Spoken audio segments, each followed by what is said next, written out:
बिस्मिल्लाहिर्रहमानिर्रहीम। So next हमारा topic है very low density lipoprotein metabolism. इससे पहले हमने डिस्कस किया था कैलोमैक्रोन मेटाबॉलिज्म, जो वेरी लो डेंसिटी लिपोप्रोटीन है वो लीवर में प्रोड्यूस होता है, ठीक है। और इसका फंक्शन ये होता है कि ये लिपिड को कैरी करते हैं लीवर से, जहाँ पर ये सिंथेसाइज हो रहा होता है और पेरिफेरल टिश्यूज़ तक ले जाता है। और ये जो टैग है कैलोमैक्रोन में डिग्रेड हो रहे होते हैं लिपोप्रोटीन लाइपेज की मदद से, लेकिन और यहाँ पर भी जो टैग डिग्रेड हो रहे होते हैं वो लिपोप्रोटीन लाइपेज सेम एंजाइम होता है। अच्छा, ये लीवर में प्रोड्यूस तो हो गया है, उसके बाद जो लीवर है इनको सेक्रेट करता है ब्लड में जो टैग्स होते हैं उसके ऊपर ApoB100 पहले से होता है लीवर में। उसके बाद जब जो ही ये सेक्रेट होते हैं तो HDL जो है ApoC2 और ApoE को ट्रांसफ़र करता है नेस्ड VLDL में, ठीक है। ये देखें, पहले यहाँ पर सिर्फ ApoB100 था और जो ही ये सीक्रेट हुआ तो इसके ऊपर ApoE और ApoC2 आ गया। अच्छा, अब जो ही कैपिलरी में आता है तो जो एंजाइम होता है एक्स्ट्रासेलुलर लिपोप्रोटीन लाइपेज पहले तो इनएक्टिव होता है, तो जो ही ये नेसेड आया तो इसकी जो एक्स्ट्रासेलुलर लिपोप्रोटीन लाइपेज है ये एक्टिवेट हो गया ApoC2 से। अच्छा, ये जब एक्टिवेट हुआ तो ये डिग्रेड कर देता है टैग्स को इन VLDL में। अच्छा, इनकी वजह से जो जब ये टैग्स डिग्रेड होते हैं तो इसकी वजह से जो VLDL का साइज़ भी कम हो जाता है और ये डेंसर हो जाते हैं, पहले से डेंसर हो जाते हैं जो ही ये निकलते हैं कैपिलरीज से। अच्छा, पहले ये ApoE था, ApoC2 था कैपिलरी में एंटर होने से पहले। जो ही ये निकले तो इनके ऊपर ApoC2 और ApoE है, लेकिन वो ट्रांसफ़र रिटर्न हो जाता है HDL को, ठीक है। HDL को रिटर्न हो गया। उसके बाद हमारे पास जो बच गया है वो है LDL, लो डेंसिटी लिपोप्रोटीन, और इसके ऊपर सिर्फ ApoB100 है, ठीक है, ApoB100 है।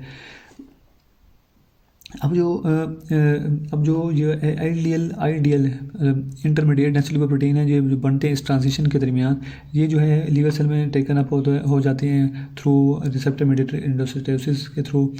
अच्छा, ApoE ये लिगेंड यूज़ करते हैं, ApoE लिगेंड को यूज़ करके ये लीवर में टेकन अप हो जाते हैं। अच्छा, उसके बाद ये जो LDL है, लो डेंसिटी लिपोप्रोटीन, ये बाइंड होता है स्पेसिफिक रिसेप्टर पर ऑन एक्स्ट्रा हेपेटिक टिश्यू पे और लीवर पे, और फिर एंडोसाइटोस हो जाता है। ये जो LDL बच गया है ApoB100 वाला, ये LDL बाइंड करता है एक्स्ट्रा हेपेटिक टिश्यू और लीवर के स्पेसिफिक रिसेप्टर पर और एंडोसाइटोस हो जाता है, ठीक है। तो ApoE है ना, वो नॉर्मली 3 ऐसे फॉर्म में पाया जाता है। फर्स्ट E2 जो कि लीस्ट कॉमन होती है, E3 जो कि मोस्ट कॉमन होती है, और E4। अच्छा, उसके बाद आता है हमारा लो डेंसिटी लिपोप्रोटीन मेटाबॉलिज्म। तो लो डेंसिटी लिपोप्रोटीन है, ये बहुत ही कम टैग कंटेन कर रहा होता है एज़ कम्पेयर टू इसका प्रीवियस क्या था, very low density lipoprotein metabolism. उसके मुकाबले में ये बहुत कम टैग कंटेन कर रहा होता है, और लेकिन इसकी जो इसकी कंसंट्रेशन होती है ना कोलेस्ट्रॉल की और कोलेस्ट्रॉल एस्टर की, वो इसमें हाई होती है, ठीक है। टैग इसमें कम होते हैं as compare to VLDL predecessors के, और इसमें जो कोलेस्ट्रॉल और कोलेस्ट्रॉल एस्टर की कंसंट्रेशन होती है वो हाई होती है। जो LDL का प्राइमरी फंक्शन ये है कि ये पेरिफेरल टिश्यूज़ को ना कोलेस्ट्रॉल प्रोवाइड करता है, या ये लीवर को ना रिटर्न कर देता है कोलेस्ट्रॉल।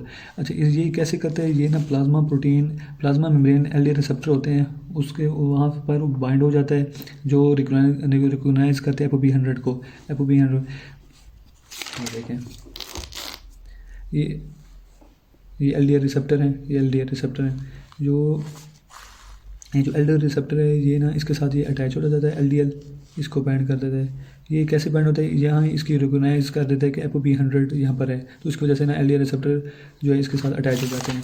ये जो LDL रिसेप्टर हैं ये ApoB100 को बाइंड करते हैं, और ये जो LDL रिसेप्टर हैं ये ApoE को भी बाइंड करते हैं, तो इसकी वजह से इसे ApoB100 भी कहते हैं और ApoE रिसेप्टर भी कहते हैं।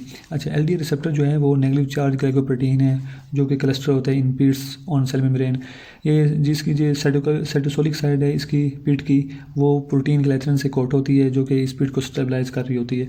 अच्छा, जब जो ही ये बाइंड करता है तो LDL रिसेप्टर कम्प्लेक्स जो है वो एंडोसाइटोस हो जाता है। तो देखें, ये LDL रिसेप्टर जो ही इसने रिकोगनाइज़ किया ApoB100 को, ये रिकोगनाइज हो गया, अटैच हो गया, और जो ही आफ्टर बाइंडिंग ये एंडोसाइटोस हो गया, ठीक है।